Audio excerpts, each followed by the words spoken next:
Muy bien, pues vamos a dar inicio a esta actividad, dándoles la bienvenida a ustedes y también a quienes vayan a consultar posteriormente este video a través de nuestra aula virtual. En este sentido, bueno, agradecerles también que estén dando esta parte de su tiempo, pidiéndoles también que puedan silenciar su micrófono y bueno, para darle ya seguimiento a esta actividad. En concreto, bueno, me presento, soy el licenciado Julio Garduño, seré su sinodal a través de este curso que imparte la Academia Jurídica Ignacio Ramírez Nigromante y vamos a silenciar aquí, perfecto, muy bien, vamos a llevar a cabo este curso de manera muy rápida, podría decirse, o más bien intensa, tal vez sea la palabra más adecuada, ya que es el diseño como tal es de un bootcamp. El bootcamp básicamente es un modelo a través del cual en muy poco tiempo se logran trabajar una serie de competencias, de habilidades y de elementos para poder desarrollar una tarea en concreto. ¿Cuál es la tarea que tenemos en concreto? El enfrentar el examen EGEL Plus Derecho. Esto lo vamos a hacer a partir de tomar ciertas herramientas fundamentales y muy básicas, las cuales ustedes ya tienen a su disposición a través de la propia plataforma virtual, pero también, bueno, vamos a tratar de complementarlas un poco con estas clases a distancia. Ahora bien, bueno, comentarles levemente sobre mi trayectoria, tal vez alguien ya lo haya visto, si ya comenzaron a cursar las tres primeras clases, que son las de resolución de problemas, comprensión lectora y de redacción indirecta. Bueno, aparte de ser licenciado en Derecho, también tengo estudios en literatura, actualmente me dedico a postular, soy docente a nivel bachillerato, a nivel licenciatura también, y recientemente fui supervisor electoral en el Instituto Nacional Electoral. Bien, más allá del currículum, pues vamos a lo que nos sirve.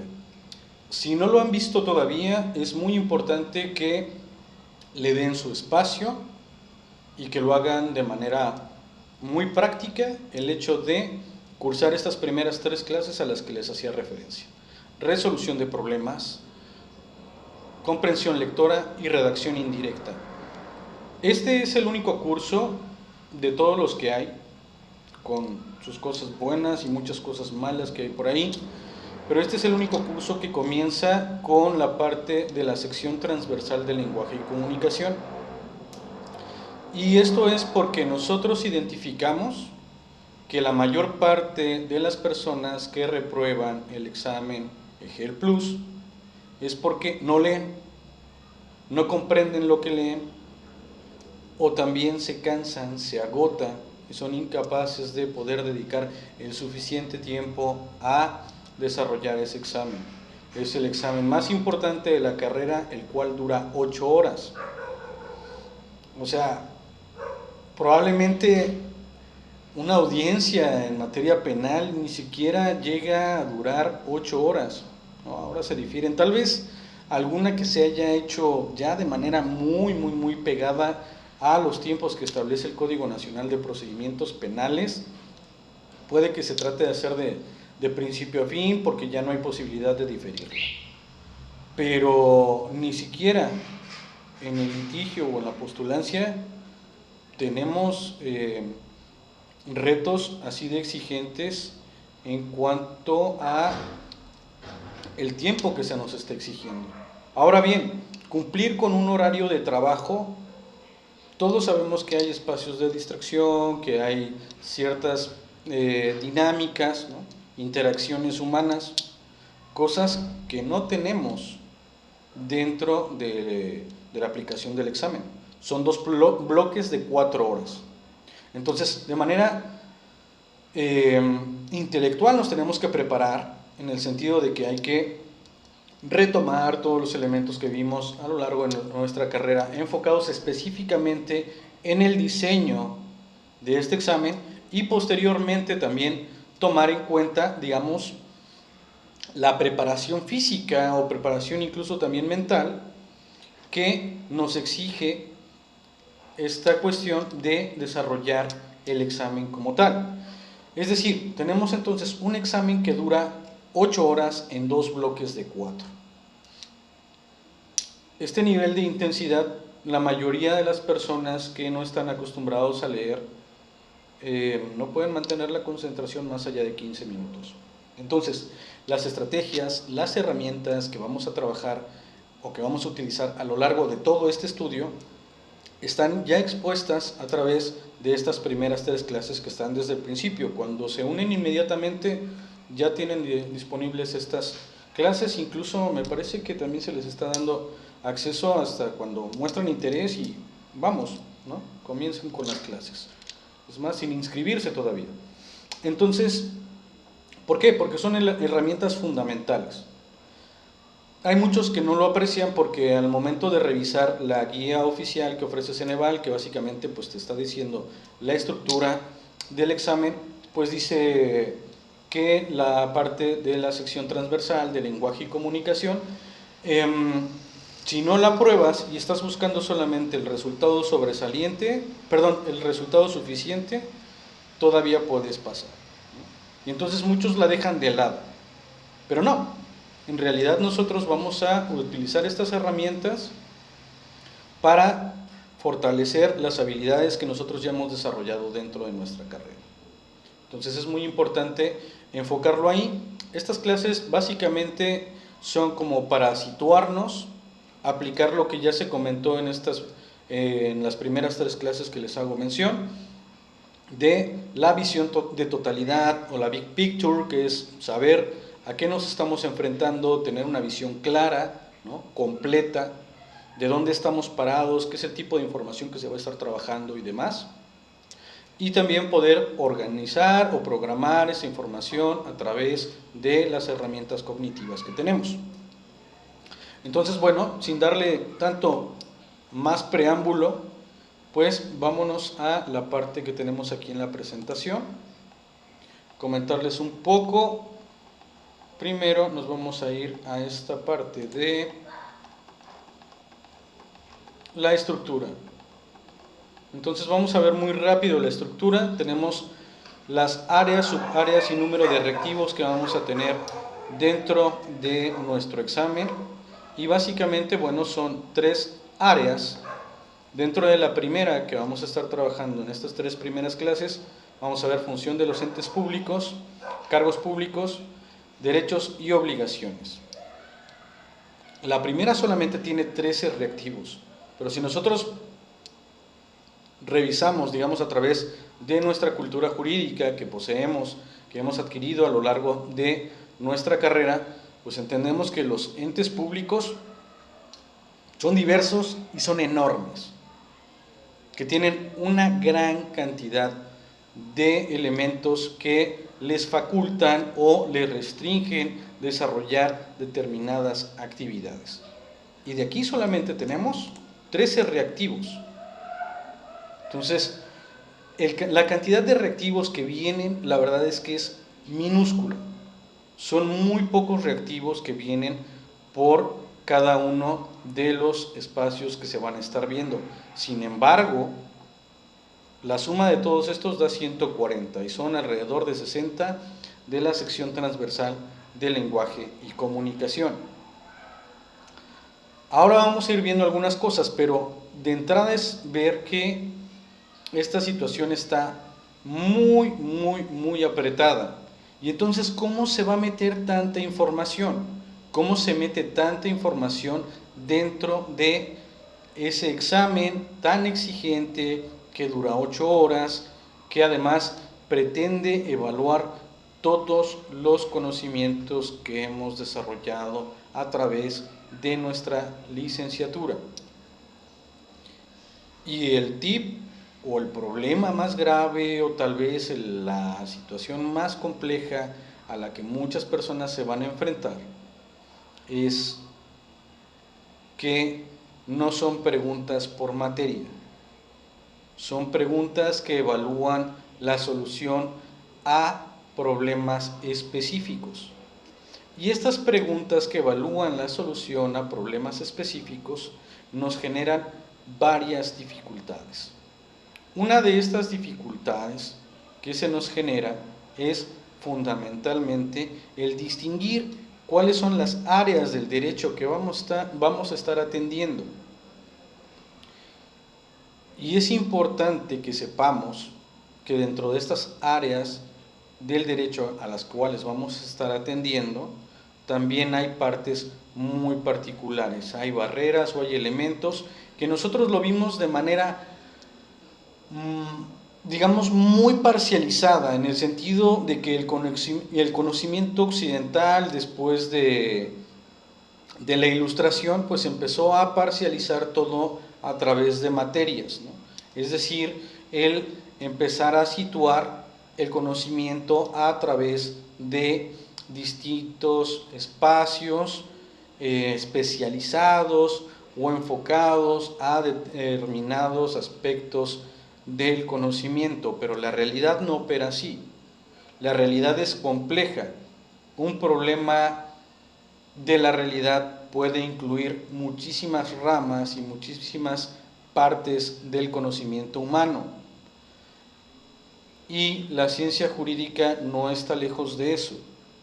Entonces, muchas veces salimos de la universidad teniendo esa mentalidad parcializada, muy alejados de un conocimiento complejo que nos permite entender todo un panorama mucho más grande, donde se presentan distintos aspectos, fenómenos que incluyen diferentes ámbitos o áreas del derecho.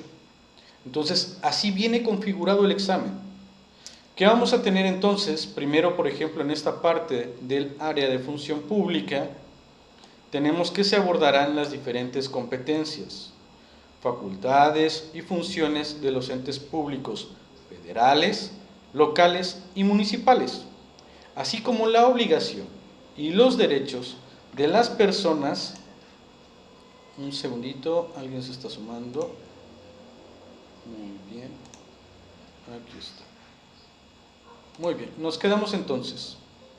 Así como las obligaciones y los derechos de las personas sometidas a su jurisdicción y a las instancias ante las cuales se hacen exigibles, a fin de identificar la estructura del Estado, su forma de gobierno y los límites de las autoridades públicas en el ejercicio del poder, con fundamento en la Constitución Política de los Estados Unidos Mexicanos. Nos dice mucho toda esta parte, pero vamos a dividirlo, ¿no?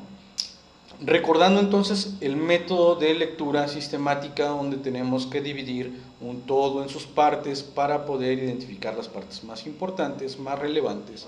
Vamos a tener entonces que se abordarán diferentes competencias, ¿no? Es decir, cuando nos estamos refiriendo a competencias, facultades y funciones, vamos a estarnos refiriendo ¿de quién? De los entes públicos, de carácter federal, estatal y municipal. Y eso es importante ubicar. De igual manera,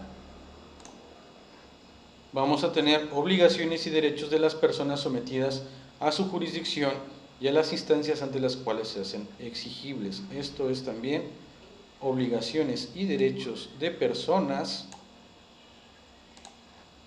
Y luego tenemos de las instancias ante las cuales se hacen exigibles, ¿no? Instancias exigibles. A fin de identificar la estructura del Estado, su forma de gobierno y los límites de las autoridades públicas en el ejercicio del poder. Bien, y aquí nos dice con fundamento en la Constitución Política de los Estados Unidos Mexicanos. Alguien que no ubique, digamos, la complejidad de la estructura o de la elaboración del examen creerá que solamente es una parte de constitucional. Entonces dicen, bueno, con leer la Constitución me va a bastar. Y es cierto, en la Constitución se definen competencias, facultades, funciones de entes públicos federales, locales y estatales. Pero, por ejemplo, organismos públicos descentralizados, si bien están mencionados en la Constitución, vienen aspectos muy particulares en leyes, ¿no?, que son particulares. Entonces, hay que entender entonces que la estructura del Estado, si bien también está determinada a través de nuestra Carta Magna, también hay leyes particulares que atienden a esto. Vamos a dejar esto un poquito atrás de la descripción del área de función pública y vamos a ver lo que nos está pidiendo en cuanto a los niveles de desempeño. Y nos dice, el sustentante con nivel de desempeño satisfactorio es capaz de distinguir las facultades, competencias y límites de la actuación de los entes públicos establecidos en la Constitución Política de los Estados Unidos Mexicanos. También reconoce sus diversas jurisdicciones, funciones, atribuciones, jurisprudencia, niveles y órganos de gobierno, además de determinar los derechos y obligaciones generales de la población y los específicos de determinados grupos poblacionales de atención prioritaria, así como los requisitos para su ejercicio. Aquí hay cosas que nos podrían saltar muy rápido, ¿no? O sea, no solamente vamos a hablar de las estructuras del propio Estado, del funcionamiento de los propios organismos, sino también de las personas que intervienen en relación con eso. Es decir, ¿cómo van a venir las preguntas? Si es demasiada información. Entonces, recordando que son 13 preguntas, creo, lo que acabamos de ver, pues van a venir problemas concretos, ¿no? Determinada persona se enfrenta ante esta situación, ¿no? Nosotros tenemos que identificar cuáles son los derechos que le son inherentes, cuál es la estructura del Estado, la cual tiene competencia para poder atender ese problema, para poder atender esa situación. Y digamos también cuál es la solución que plantea la propia norma frente al problema que está ubicando el ciudadano en concreto.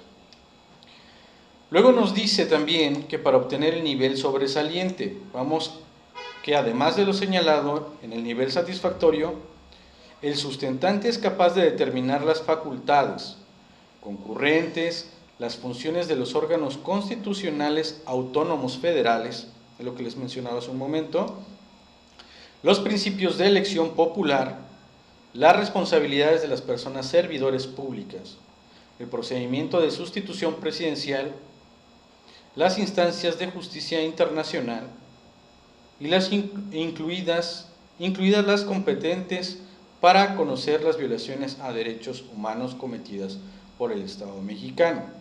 Además, cuenta con habilidades para determinar los procedimientos pertinentes contra las violaciones a derechos humanos, así como identificar el alcance y las diferencias del control de convencionalidad, constitucionalidad y legalidad. Se nos va a preguntar en el examen, ¿qué es el control de convencionalidad? Se nos va a preguntar en el examen, ¿qué es el control de constitucionalidad? Se nos va a preguntar en el examen, ¿cuál es el control de legalidad?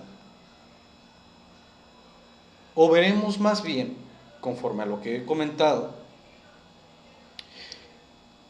la aplicación concreta de estos controles de convencionalidad, es decir, cómo influyen los tratados internacionales dentro de la vida jurídica dentro de nuestro país, cómo influyen los derechos humanos que forman parte de nuestra Constitución en la aplicación de las leyes particulares, ¿no?, por parte de entes del Estado, y cómo además existen también la aplicación adecuada de esas leyes, ¿no?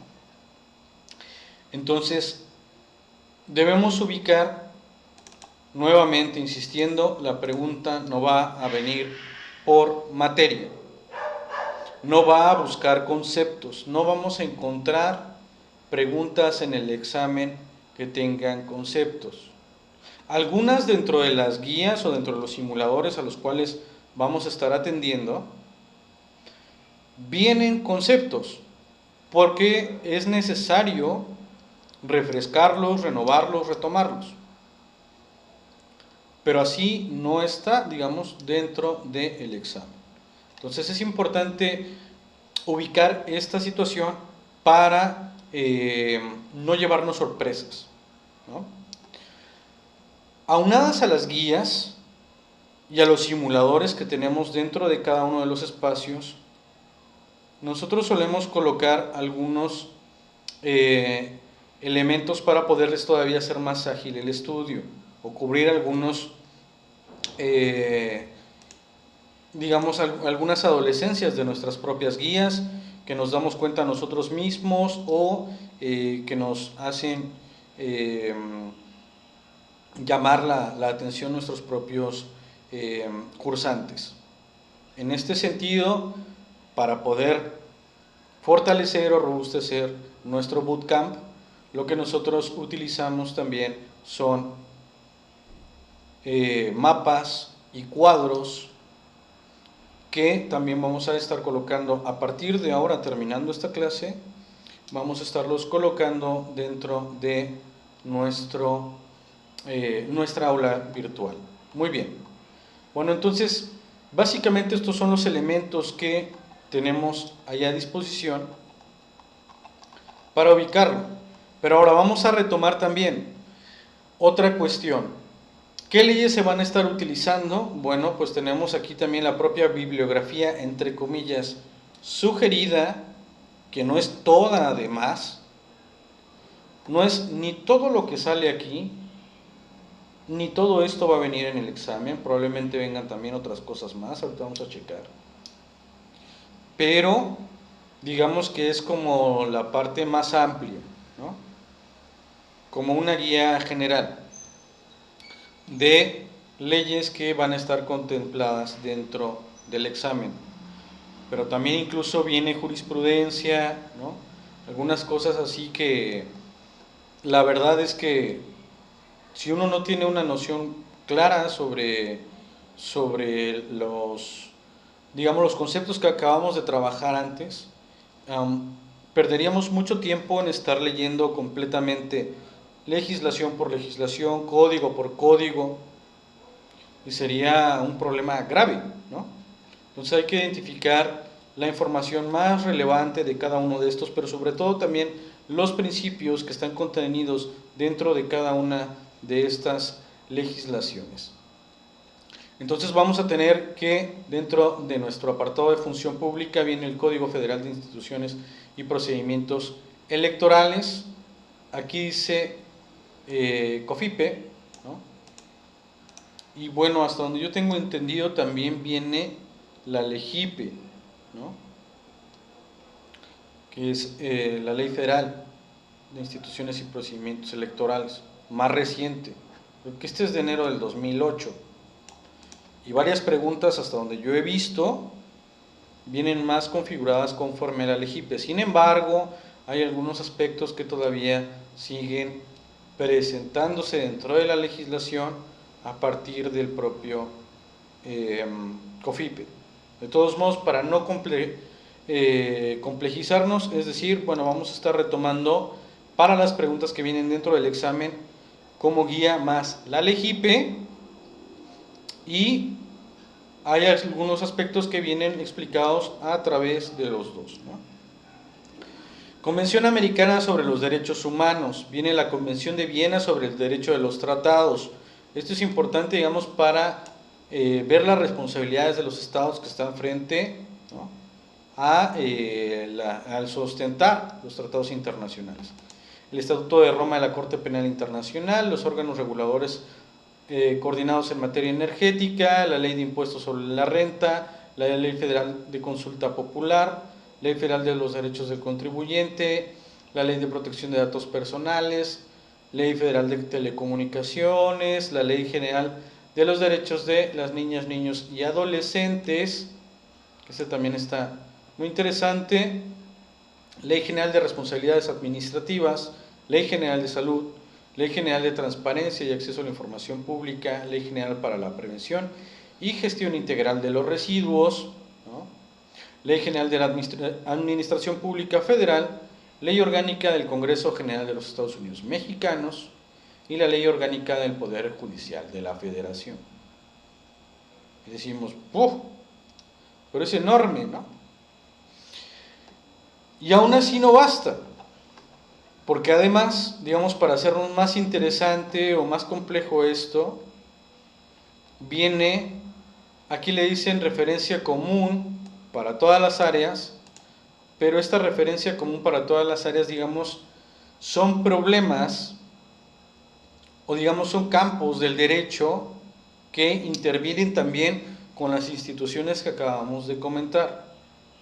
Y entonces vienen aquí el Código Civil Federal, el Código de Comercio, es decir, aquí podemos tener un problema, ¿no?, de carácter mercantil, por ejemplo, y ver, digamos, o atender específicamente algo que tenga que ver con, por ejemplo, la ley sobre el ISR.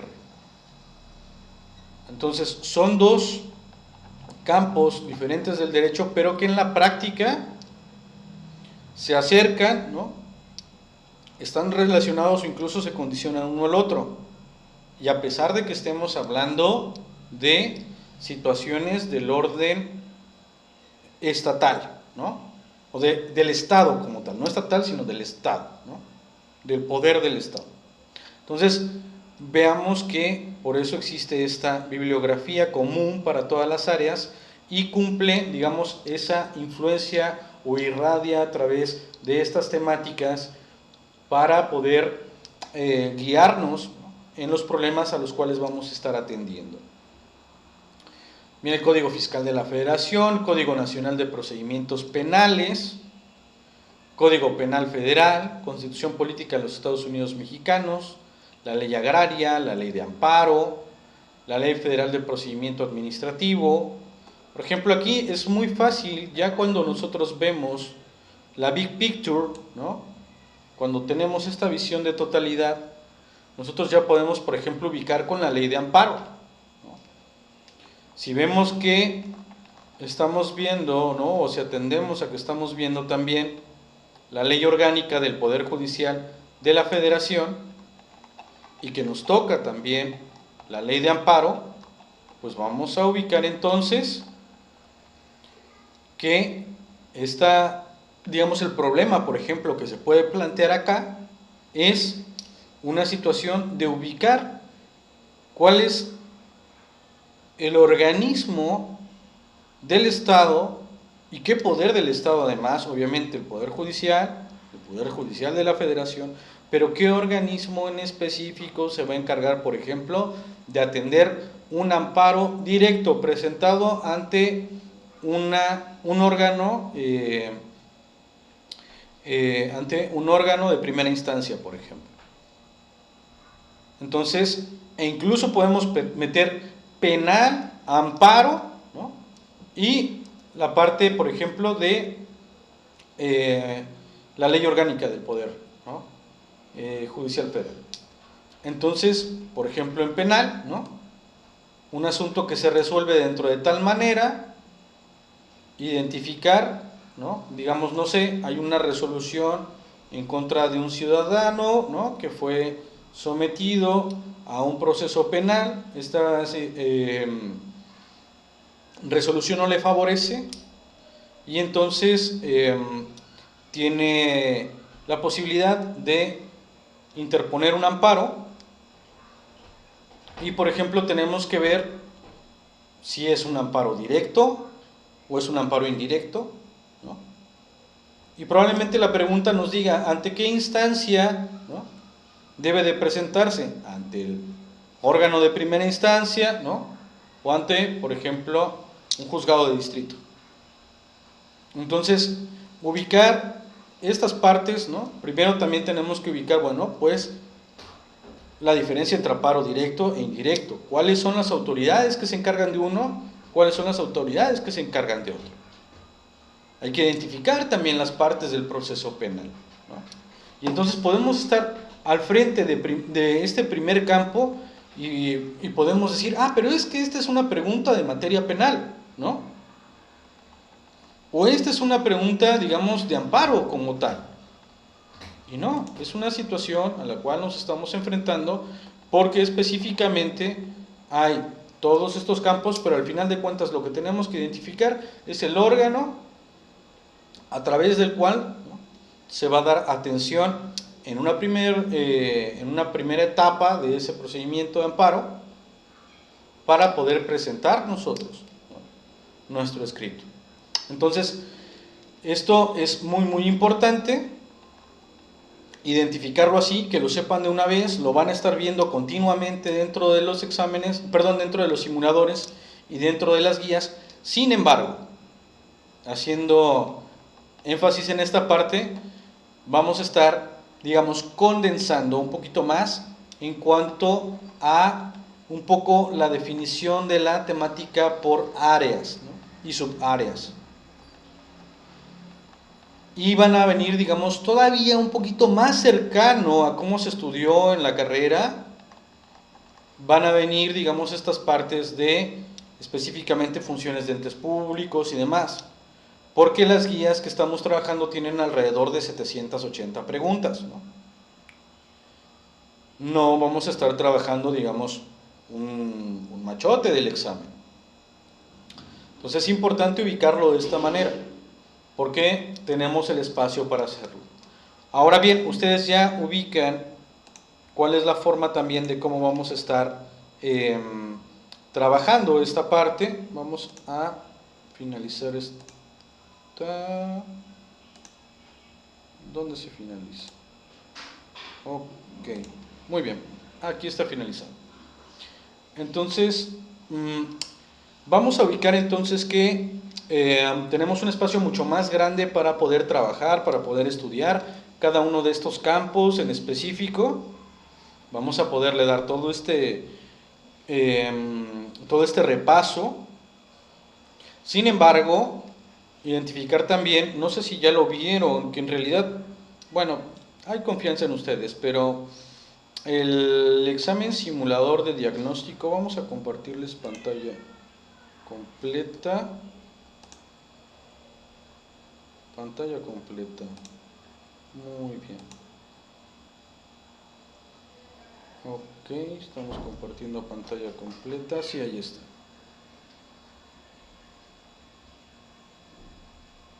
Perfecto. Vamos a entrar aquí en nuestra aula virtual.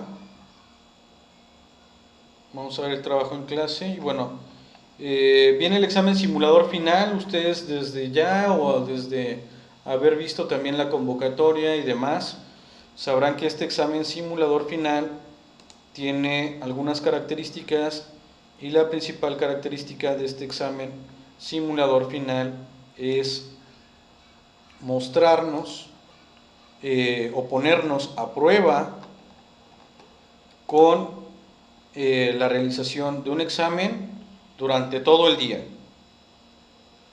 O sea, una de las partes de el número, más bien del número de preguntas que vienen y de los campos que también vienen en esto mismo. Uy, pequeño. No. Perdón, tengo un gato. Son terroristas estos chiquitos. Bien. Vamos a ver. Entonces, el número de preguntas que vienen es similar al número de preguntas que vamos a tener en el examen EGEL Plus, el día que lo van a aplicar. Entonces, la sugerencia fundamental, algunos no encuentran el tiempo para hacerlo, pero porque trabajan o hacen varias actividades, pero en serio les recomendamos el 100% de las personas que han llevado todo el curso cumpliendo los objetivos de dedicar por lo menos 3 veces por semana sesiones de lectura y resolución de los simuladores y de las guías de manera continua esas 3 horas, por lo menos 3 veces a la semana, y que además han agotado completamente el curso, junto con desarrollar este examen simulador final en las condiciones que se plantean, en las mismas condiciones que van a enfrentar el examen EGEL Plus, el 100% de quienes hacen esto pasan, la mayoría con un nivel sobresaliente. Entonces, esto es lo que nosotros les proporcionamos. Bueno, ya vimos entonces en esta parte de la sección transversal que tenemos las herramientas que van a ayudar a lo largo de todo lo demás que se va a estar estudiando. Esta parte es la que se tiene que estudiar más fast track. Vamos a aplicar, digamos, la comprensión lectora en todo lo demás, el método de comprensión lectora, ¿no? Tanto, bueno, los 2 métodos que estamos manejando, que es la lectura sistemática y la lectura de inversión, vamos a aplicarlo a lo largo de todo nuestro estudio. El método de resolución de problemas, tanto con el entendimiento del problema, tanto con la visión de totalidad, vamos a estarlo aplicando en todo lo demás. La redacción indirecta, tal vez no tanto, pero bueno, aprovechemos también que por ahí hay alguna otra falta de ortografía, ¿no? Todavía se nos han llegado a pasar por ahí algunas, y aplíquenlo, ¿no? De ser posible. Entonces, ahorita estamos en la parte de función de los entes públicos. Tenemos también pues nuestro simulador y nuestra guía, pueden acceder en cualquier momento, y pues lo fundamental es probarlo a través de nuestro propio simulador primero, ponernos a contestar todas las preguntas directamente para ubicar el grado de conocimiento que tenemos, y una vez que hayamos resuelto estas preguntas, ubicando pues aspectos que a veces nos parecen demasiado obvios, aspectos que a veces no son tan obvios, pero son necesarios para entender esta complejidad, ¿no? Bueno, una vez que hayamos resuelto eso, pues ya atender, digamos, la guía como tal, que son las mismas preguntas, pero ya vienen con su argumentación jurídica y la respuesta adecuada.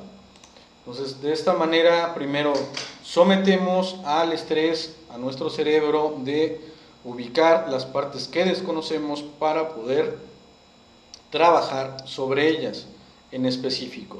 Aquí vamos a estar subiendo también material complementario. Ahora vamos a ver si lo vamos a subir por campo. Yo creo que no, vamos a subirlo por cada uno de las subáreas, que son función de los entes públicos, cargos públicos, derechos y obligaciones y demás. Vamos a estarlo subiendo así. Y bueno, también esto es en lo más general. Creo que tenemos por ahí pendiente una pregunta, pero ya sería como para cerrar esta parte. A quienes nos acompañaron pues en esta transmisión en vivo, darles las gracias por su tiempo. Vamos a alojar este video en nuestra aula virtual, y bueno, a quienes nos vean con posterioridad, pues verán que ya se encuentra el material alojado también, el material complementario de estudio, las gráficas, ¿no? O los cuadros comparativos y demás van a estar ya disponibles a partir de esta noche.